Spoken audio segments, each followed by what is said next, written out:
أجمعين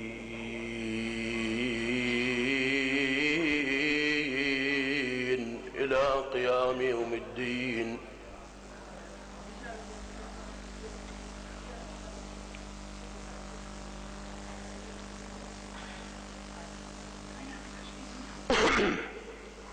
صلى الله عليك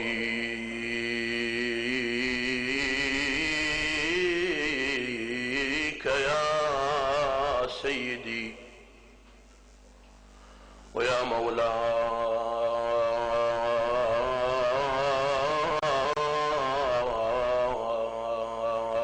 يا أبا عبد الله. صلى الله عليك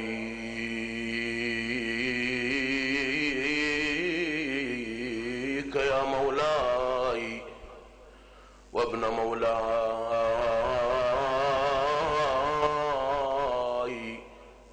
يا ابن رسول الله. يا رحمة الله الواسعة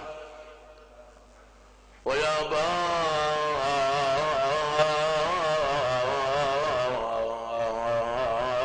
نجاة الأمة،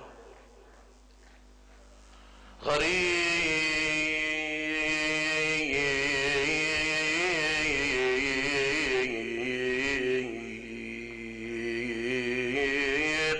يا مظلوم كربلاء. يا ليتنا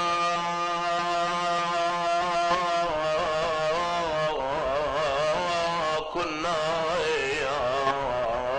معكم سادتي فنفوز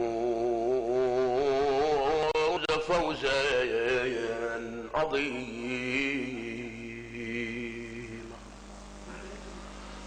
علمتم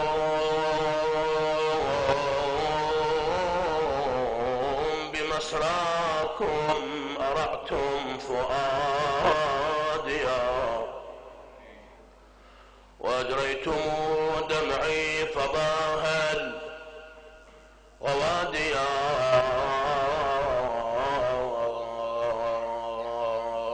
ألا يا أحبائي أخذتم حشاشتي وخلفتم جسمي من الشوق باليا.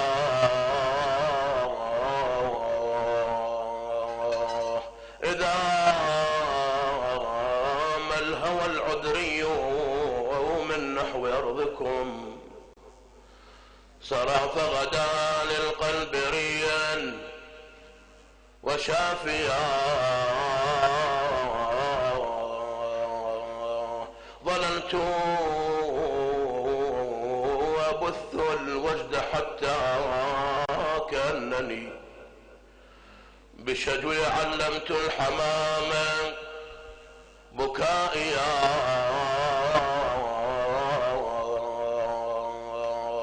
فيا ليتني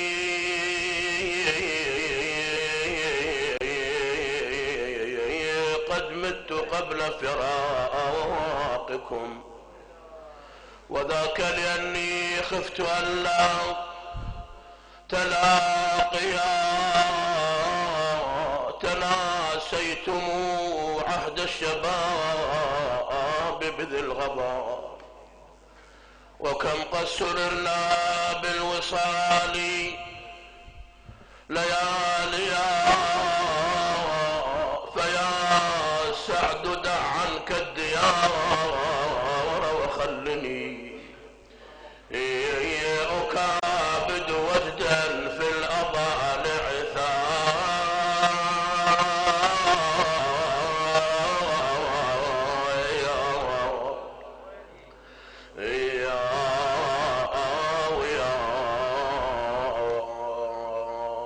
لخطبي عرى يوم الطفول مادح أماد السماء شجوا ودك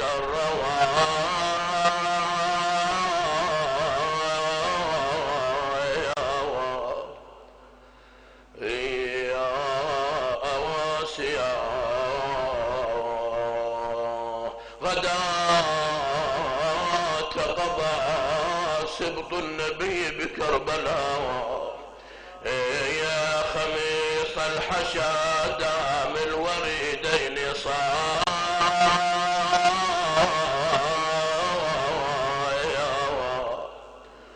يا أواد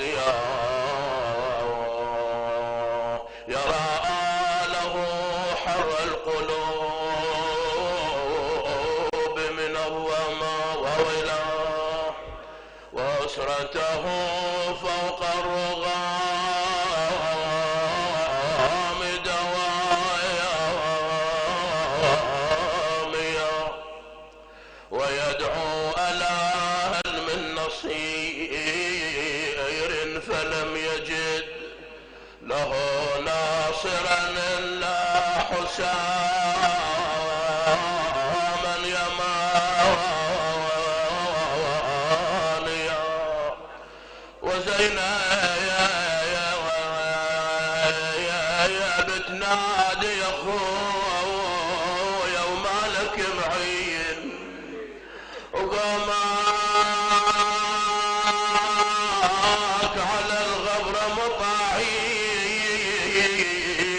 انا منين انا اجيب المرتضى منين يا عن كربل ابويا غبت وين تدري المي عليك كجين يا بيط البور ثاري بدون يا رويحني خذوا ثارهم واحد ب70 فزعة وفرد فزعة على حسين وحدنا بحمل دهر وهدنا يا ابويا وحدنا وتهدم سورنا العالي والله الحسين سورهم العالي تهدم سورنا العالي وحدنا يا ابو الحسنين ظلينا وحدنا وأن مصرعين على الوطية أريد منك مشاركة يا با وأن مصرعين على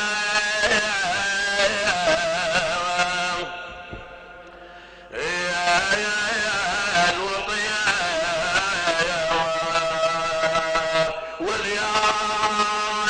واليان يا ناعي صيح صوت واليان قل يا حيدر يا مطوع الانس واليان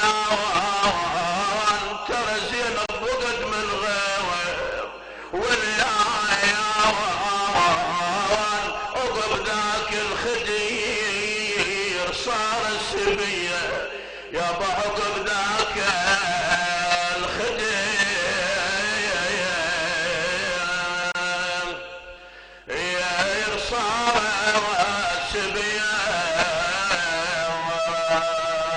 مولاي يا امير المؤمنين اخذوا بناتك سبايا الى الكوفه يعز عليك يا صاحب الزمان تقول بعض المصادر لما اخذوهم الى الكوفه اوقفوهن في سوق الاغنام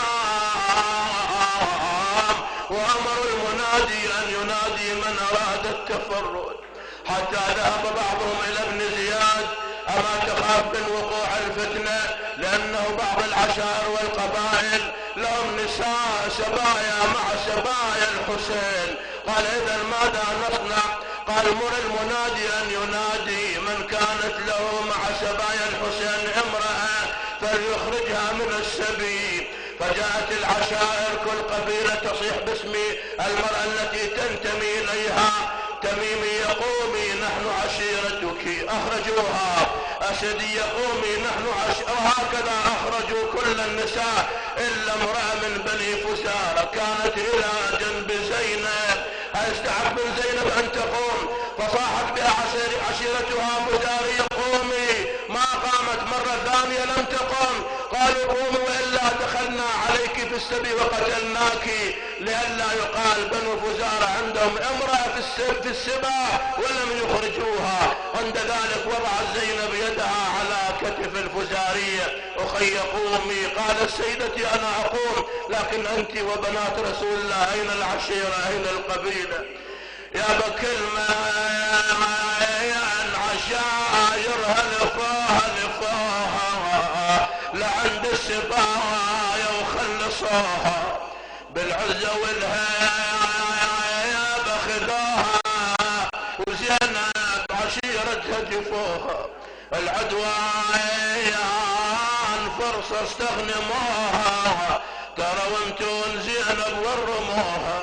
لما رفعت رأسها وإذا برأس العباس أمام عينيها، يا بشالة رأسها وشافت العباس حنت باكية ومت على الراس. ويعني كاتب يا خويا مو على الناس من تدللت شهور وسنين. يا خويا عباس يا خويا يا جرناس دليل اختك بقت ومهبط الراس.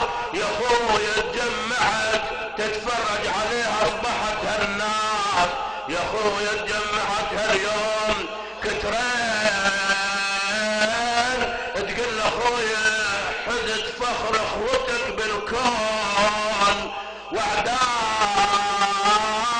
وخطاك اللوم يا عباس وعداك.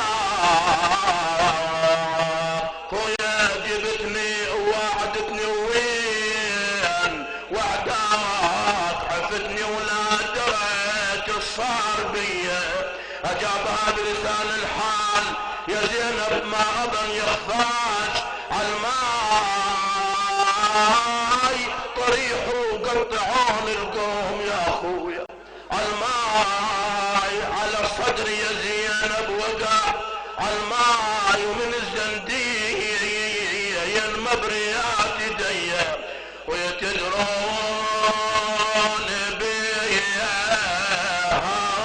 هاشمية كلمة عدو صعبة علي. بالامس كانوا معي واليوم قد رحلوا وخلفوا في سويد القلب. الطاهرات الزاكية قبالة الرجس يزيد الطاغية وما رأى في نفسه من البلاء من عظمه تنهد أكيان العلا. كيف أخي المسلم أوسد قدر غلو تنجيب باي كيف وأضحى قائد العباد مصفدا يقال بالأسفاد. ومن قضى بكاؤه حتى قضى حياته وهو حليف للرضا. قد سمه الرجس العنيد الوليد سليل مروان اللعين الطريد. مرض الإمام زين العابدين وكان الوقت قائضا فرشوا له في دهليز داره. كان يغمى عليه ويفيق أفاق مرة إذ مر شخص وله هيبة قال لابنه الباطل يا بني هذا واشهد هذا أبي قد مر بي وهو يدعوني إليه. ثم تلا الإمام زين العابدين في تلك الساعة الآية الشريفة من سورة الزمر: الحمد لله الذي صدقنا وعده وأورثنا الأرض نتبوأ من الجنة حيث نشاء فنعم أجر العاملين أجركم الله. أوصى إلى نجله الإمام بعد الإمام الباقر عليه السلام بوصايا، من جملة وصاياه: يا بني أوصيك بما أوصى أبي يوم عاشوراء، إياك وظلم من لا يجد عليك ناصرا إلا الله. متجها للقبلة وتشهد وقضى نحبه مسموما مظلوما شهيدا وإماما. تغالت الأصوات بالبكاء ويا له والله من عزاء. وارتجت المدينة المنورة معروف فقد عالم ظلم في الإسلام لا كافر. إذا مات الفقيه المؤمن ظلم في الإسلام ظلم، فكيف بإمام العلماء زين العابدين؟ وارتجت المدينة المنورة لفقده بأدمع منهمرة. جهزه نجله الإمام لا يلي أمره إلا الإمام. حتما الإمام الباقر هو الذي تبنى عملية التجهيز، يعني غسل كفن صلاة دفن. ما أمسى عليه المساء إلا هو مدفون، لكن غريب كربلاء غسلته دماؤه قلبته أرجل الخيل كفنته الرمول.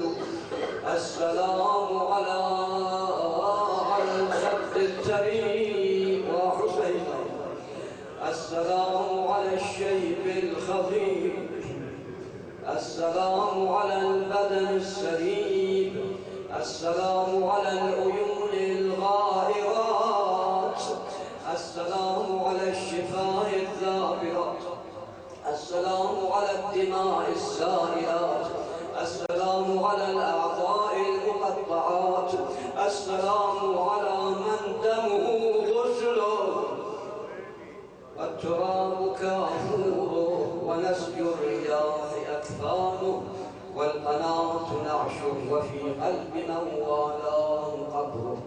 إن يبق ملقا بلا دفن فإن له قبرا بأحشاء من والاه محفورا. اللهم صل على محمد وآل محمد وعجل فرجه. اللهم اغفر ذنوبنا واستر عيوبنا واكشف عيوبنا واقض حوائجنا. اللهم كن لوليك الحكم حسن صلواتك عليه وعلى في هذه الساعة وفي كل ساعة وليا وحافظا وقائدا وناصرا ودليلا وعينا حتى تصبح قلبك ضرع وجهك. الفقير الراحل اللهم تغمده برحمتك الواسعة إلى روح وأرواح العلماء والشهداء المؤمنين. نهدي ثواب الفاتحة مع الصلوات. فهمیدن این روایات که انسان به مناسبت یه مطلب علمی میخواند و بررسی میکنه خود اعمالمون هم تطبیق بدیم. علایه خیلی با عرض معذرت از امام سجاد فرمودن در آخر: و کفا بالمرء شغلا بعیبه لنفسه عن عیوب الناس. خدایا در این روز عزیز مسلما اگر ما الان مدینه مشرف بودیم از نزدیک میرفتیم و آن قبور مهدوم و خراب شده 4 امام که یکی از اونها صاحب همین امروز آقا زین العابدین سلام الله علیه می باشد، از نزدیک میرفتیم، از ادب میکردیم و زیارت میکردیم، ولی از همینجا دلها را روانه قبور خراب شده و هم که دیگر بر مظلومیت اهل بیت و این جمله و بارگاه حرم عسکری اینم که الان 1 سالم گذشت و هنوز به همون وضع و أنا على أي حال لمن القبور الدارسات، لمن القبور الدارسات بطيبة عفت بها أهل الشقاء آثارا. قل للذي أفتى بهدم قبور من سوف تصلى في جهنم نارا. علمت أي مراقد هدمت هي للملائكة لا تزال مزارا. أي کسی که یک چنین اهانت جسارتی به قبور اولیاء خدا نموده ای، میدانی کدام قبور و بارگاه و ذرایح را خراب نمودی؟ اینها محل زیارتگاه ملائکت الله. مگر از فرمایشات امام رضا علیه السلام نشنیده اید که فرمود ولقد نزل من الملائکه 4000 لنصر. 4000 ملک از آسمان فرود آمدن برای یاری و نصرت جدم ابا عبدالله. فوجدوه قد قتل، ولی موقعی رسیدن که آقا را شهید نموده بودن. این فرمایش امام رضا است. آقا فرمودن دیگه این ملائکه بر نگشتن به سمت آسمان. فهم عند قبره شعث الغبار الی ان یقوم، که دیگه نام فرزندش را نمیبرن. این ملائکه کنار قبر جدم ابا عبدالله حسین هستن تا روزی که فرزندش مهدی بیاید و شعار اینها یا لثارات الحسین. هر گروه جماعتی وقتی قیام میکنن یه شعاری دارن، یه علامت و نشانه‌ای دارن. شعار ملائکه هایی که صبر کردن تا امام زمان را یاری کنن یا لثارات الحسین.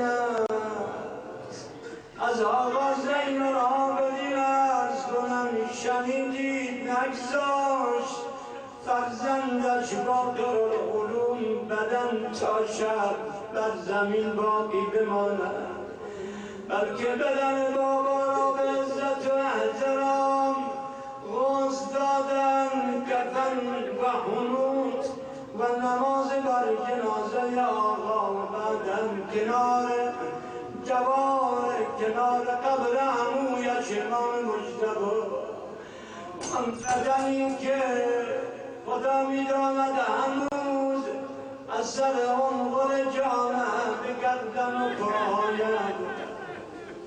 از بعضی از فضلای اهل منبر شنیدم می‌فرمودند از 3 جای بدن زین العابدین خون جاری شد، یعنی بدن مجروح.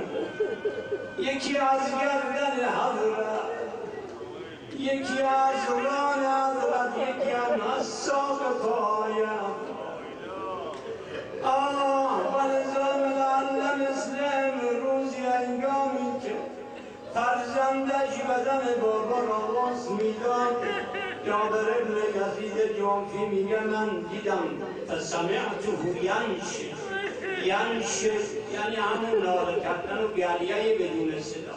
میگه فامهلت، آقا را مهلت دادن امام باقر تا از غسل بدن بابایش.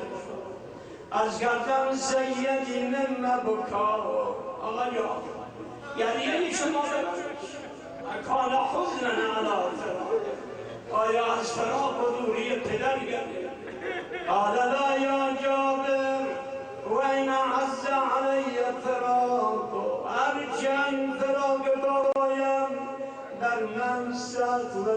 استوار می باشد لکن لما جربت ابی ثیابه ایامی که بدن بابا برهنه نمودم تا اینکه باز یا الله یا فرج الله الله بك سيدي قال لما جربت ابي ثيابه رايت اثار الجامعه وآثار جرح الغيث دیدم بعد از 35 سال هنوز اثر خود جامعه به گردن افتاد. إنا لله وإنا إليه راجعون سيعلم الذين ظلموا أي منقلب ينقلبون. برای تحقیق اکثر ولی امر و رفع گرفتاری‌ها و شفای مرضا و نصرت و یاری یاران و یاوران دین و نابودی دشمنان دین جنت و رای شریف رو بسم الله الرحمن الرحيم أما يجيب المضطر إذا دعاه أما يجيب المضطر إذا دعاه أما يجيب المضطر إذا دعاه أما يجيب المضطر إذا دعاه أمن يجيب